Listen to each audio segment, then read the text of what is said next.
90 വയസ്സ് കഴിഞ്ഞാൽ ഇത്തിരി വെള്ളം കുടിച്ചെങ്കിലും തൊണ്ട ശരിയാകുള്ളൂ. അതാണ് യുക്തിസമൻ താമസിക്കുന്നത്. ഇത്തിരി വെള്ളം മറ്റ്. എല്ലാവർക്കും നമസ്കാരം. ആദ്യമായി ഈ ഗ്രന്ഥം രചിക്കാനുള്ള സാഹചര്യത്തെക്കുറിച്ചാണ് പറയേണ്ടത്. ആ സാഹചര്യം ഒരുക്കിയതിൽ 2-3 പേർ ഇവിടെ തന്നെ ഉണ്ട്. നമ്മുടെ ഡോക്ടർ ജഗസ്വാമി, ശ്രീജയുണ്ട്, ശ്രീജ ഇരിപ്പുണ്ട് ഇവിടെ എടുത്തുകൊണ്ടായിരിക്കും.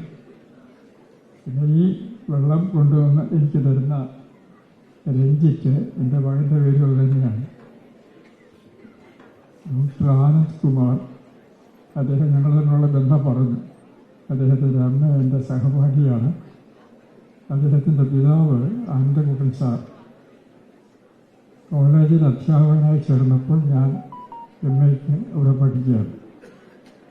ഏതൊരു കരുണാകരൻ, വൈകുന്നേരക്കുറിപ്പ്, ഞങ്ങളൊക്കെ സംഘമായി. അന്ന് ഞങ്ങളുടെ ജൂനിയറായി എന്ന ഒരാളിന്ന് ശാസ്ത്രീയത്തിൽ വലിയ ചിത്രകാരനാണ് രാമചന്ദ്രൻ. രാമചന്ദ്രൻ നല്ലപോലെ പാട്ട് പാടും, ക്ലാസിക്കൽ മ്യൂസിക്. രാമചന്ദ്രൻ ഒരു കോൺഫ്ലിക്റ്റിലായാലും ഏതിൽ പോകണം, സംഗീതത്തിൽ പോകണോ ചിത്രകലയിൽ പോകണം. സംഗീതം വിസ്മൃതിയിലേക്ക് പോകും, കുറച്ച് കാലത്ത് പിന്നെ റെക്കോർഡ് ചെയ്താൽ കേട്ടുള്ളൂ. പക്ഷേ ചിത്രകല അങ്ങനെയല്ല എന്ന് അദ്ദേഹം തന്നെ ചർച്ച ചെയ്യുന്നതിൻ്റെ പുറകിൽ നിന്നാണ്. അങ്ങനെ പലതിലും ഒരുപാട് പരിചയക്കാവുന്നതിൽ ഒരാളാണ് ഡോക്ടർ ആനന്ദ് കുമാർ. അദ്ദേഹത്തെ പല കാര്യത്തിലും ഞാൻ രോഗിയായി വരുമ്പോഴേക്ക് നോക്കുന്ന ഒരാൾ അദ്ദേഹമാണ്. അമൃത മെഡിക്കൽ കോളേജുമാണ്, അമൃത ആസ്പത്രിയുമാണ്. അങ്ങനെ കഴിയുന്നതിനിടയ്ക്കിലാണ് യാദൃച്ഛികമായി മോഹൻലാലിൻ്റെ കൂട്ടിലേക്ക് ഇയാളുടെ സംസാരം തിരിഞ്ഞത്. ആ യാദൃച്ഛികത മോഹൻലാലിൻ്റെ പലതരം പ്രവർത്തനങ്ങളിലേക്ക് മാറി. അദ്ദേഹം ഒരു നടൻ മാത്രമല്ല, ജനസേവനമുണ്ട്. നിശബ്ദമായി, ഏതറിയണമെന്നില്ല. ആദിവാസികൾക്കിടയിൽ അദ്ദേഹത്തിൻ്റെ മാതാപിതാക്കന്മാരുടെ പേര് ചേർത്ത ഒരു സ്ഥാപനം ഉണ്ടാക്കി വളരെ ഉദാരമായ സംഭാവന അദ്ദേഹം നൽകിപ്പോരുന്നുണ്ട്. ഔഷധം വാങ്ങിച്ചു കൊടുക്കും, മറ്റു പലതും. അത് അദ്ദേഹത്തിൻ്റെ ആരും അറിയണമെന്ന് ആഗ്രഹിക്കാത്ത ഒരു വശമാണ്. അങ്ങനെ എനിക്കിഷ്ടമാണ്. ഞാൻ പൂജിക്കുന്നത് ഇപ്പോഴും അങ്ങനെയുള്ളവരെയാണ്. എൻ്റെ ഒരു സ്നേഹിതൻ്റെ മകളാണ് ഷീബ അമീർ എന്ന പേരുണ്ട്. ഒരു സ്വയംസേവന സ്ഥാപനമുണ്ട്, സാന്ത്വന.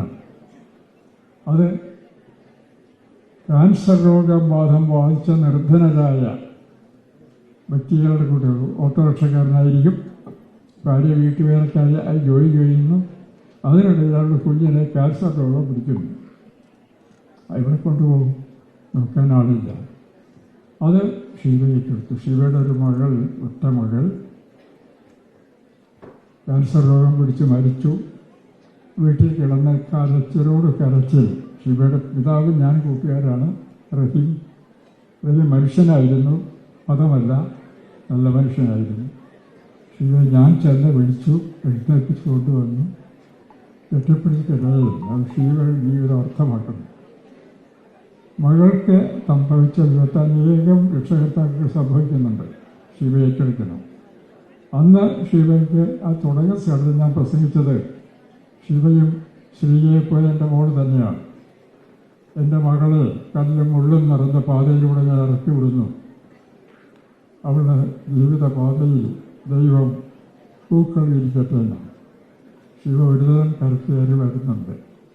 അതുപോലെ കുറച്ചെങ്കിലും അറിഞ്ഞു വരുന്നുണ്ട്. പക്ഷേ ശ്രീ മോഹൻലാൽ അദ്ദേഹത്തിൻ്റെ അഭിനയ ജീവിതം, അതിൻ്റെ പ്രശസ്തിയുടെ പ്രകാശം, അതിൻ്റെ മധ്യത്തിലും ആരും അറിയാതെ, അതാണല്ലോ ബൈബിളിൽ പറയുന്നത്, വലത് കൈ നൽകുന്നത് ഇടത് കൈ അറിയരുത്. ആ പുണ്യം നേടുന്ന ഒരു വ്യക്തി കൂടിയാണ്. കലാകാരന്മാർക്ക് പുണ്യം വേണമെന്നില്ല, പക്ഷേ നേടുന്നു എന്നത് അദ്ദേഹത്തെ വളരെ സമാധാനീയനാക്കുന്ന ഒരു വശമാണ്. അതും പലതരത്തിൽ എനിക്ക് അറിവ് കിട്ടിയ ഒന്നാണ്. അഭിനയ കലയിലും ഒരു ഓരോ നടനും ഓരോ റേഞ്ചുണ്ട്. ഇപ്പോൾ തകഴി ശിവശങ്കരപ്പിള്ള, ഞാൻ സാഹിത്യ വിദ്യാർത്ഥിയായതുകൊണ്ടാണ് സാഹിത്യ ഉദാഹരണം പറയുന്നത്, നോവലിസ്റ്റാണെന്ന് നിങ്ങൾക്കറിയാം. ജ്ഞാനപീഠ അവാർഡ് കിട്ടിയതിന് തെളിവൊന്നും അല്ലെങ്കിലും കിട്ടിയ നോവലിസ്റ്റാണ്, ചെറുകഥാകൃത്താണ്, നല്ല ചെറുകഥ എഴുതിയിട്ടുണ്ട്. മനുഷ്യൻ്റെ മനസ്സിനെ വിശകലനം ചെയ്യുന്ന കഥകൾ തൊട്ട് ഈ അസ്തിത്വം എന്ന് പറയുന്ന നമ്മുടെ നിലനിൽപ്പ്, മരണത്തിൻ്റെ മുമ്പിൽ കണ്ടുകൊണ്ട് നിലനിൽക്കാൻ മനുഷ്യനെ നിലനിൽപ്പുണ്ട്. വെള്ളപ്പൊക്കം എന്ന കഥ ഒരു പട്ടിയുടെ കഥയാണ്. പക്ഷേ തകഴി ഒരു നോവൽ ഒരു നാടകം എഴുതിയിട്ടുണ്ട്. നിങ്ങൾ എന്നോട് അഭിപ്രായം ചോദിച്ചാൽ നിങ്ങളുടെ ഭാഷയിൽ ഞാൻ പറയുന്ന പൊട്ട നാടകം എന്നാണ്. നോവലിൽ ജയിക്കുന്ന തകഴിക്ക് നാടകത്തിൽ ജയിക്കാൻ സാധ്യമല്ല. ഓരോ എഴുത്തുകാരനും അവൻ്റെ പരിധിയുണ്ട്, റേഞ്ച് എന്ന് പറയുന്നതിന്. അതിലവൻ എഴുതാൻ പറ്റുള്ളൂ. ചരിത്ര നോവൽ എഴുതുന്ന CV രാമപിള്ള അല്ലാത്ത നോവൽ എഴുതുമ്പോഴത്തേക്കും പരാജയപ്പെടുകയാണ് ചെയ്യുന്നത്. ചന്ദ്രബാബുവിന് എഴുതാൻ സാധിക്കില്ല. ജെയിൻ ഓസ്റ്റനോട് ഒരാൾ പറഞ്ഞു, ചരിത്ര നോവൽ ഇപ്പോൾ ഫാഷൻ അതാണ്, ഒരുപാട് പുസ്തകം വിറ്റഴി. ഒരു പ്രഭു കുടുംബത്തിൻ്റെ കഥ എടുത്ത് കൈ കൊടുത്തു. അവർ വായിച്ചിട്ട് തിരിച്ചുകൊണ്ട് കൊടുത്തിട്ട് പറയും, ഞാൻ സാമൂഹ്യ നോവൽ എഴുതിയാൽ പ്രൈഡ് ആൻഡ് പീസസിന് കർത്താവ് ലോകത്തിൽ 10 നോവലുകളൊന്നാണത്, ജയിച്ചില്ലെന്ന് പറയാം. പക്ഷേ ഇതെഴുതാൻ പരാജയപ്പെടും തീർച്ചയാണ്. കാരണം ഇതെൻ്റെ പരിധിയിൽപ്പെടുന്നതല്ല. ഈ പരിധിക്ക് അതീതമായി ചിലർ എഴുതും. ഇപ്പോൾ JB പ്രീഷ്ലി നല്ല നാടകകൃത്താണ്, നല്ല നോവലിസ്റ്റാണ്, വളരെ ബൃഹത്തായ നോവലുകൾ അദ്ദേഹം എഴുതിയിട്ടുണ്ട്, നല്ല വിമർശകനാണ്, നല്ല കഥാചരിത്രകാരനാണ്.